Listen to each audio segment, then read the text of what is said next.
તો આખો દિવસ આમ નામ જ વયો ગયો. તો બપોરે ચા નાસ્તો કર્યો તો રેખા આંટી તો ઘરે જ હતા એટલે એમને ભેગું ચા નાસ્તો કર્યો.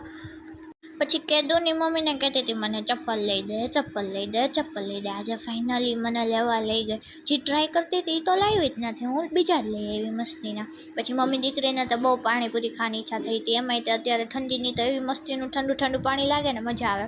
પછી ખાધી પાણીપુરી. ઘરે આવીને ચપ્પલ ટ્રાય કર્યા, બહુ મસ્ત લાગતા હતા મારા ચપ્પલ.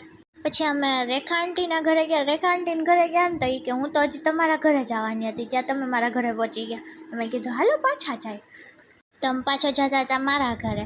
તો મને રેખા આંટીને પાછળ બેહાડી દીધી. મારી મમ્મી બિચારી એકલી જાય. એ કે ના ના તું મારી પાછળ જ બેસી જા. તો મારે એમની પાછળ બેસવું પડ્યું. પછી ઘરે ગયા ને તો વાતું ચીતું કરી ને તો કે હાલો હવે ગાંઠિયા ખાવા જાય. તો અમે રાતે ગાંઠિયા ખાવા ગયા હતા. પછી ગાંઠિયા ખાવા ગયા ત્યાં તો ફ્રેન્ચ ફ્રાઈઝ ને ગાંઠિયા ને ચા ને થેપલા ને એવું બધું મંગાવ્યું, ખાધું.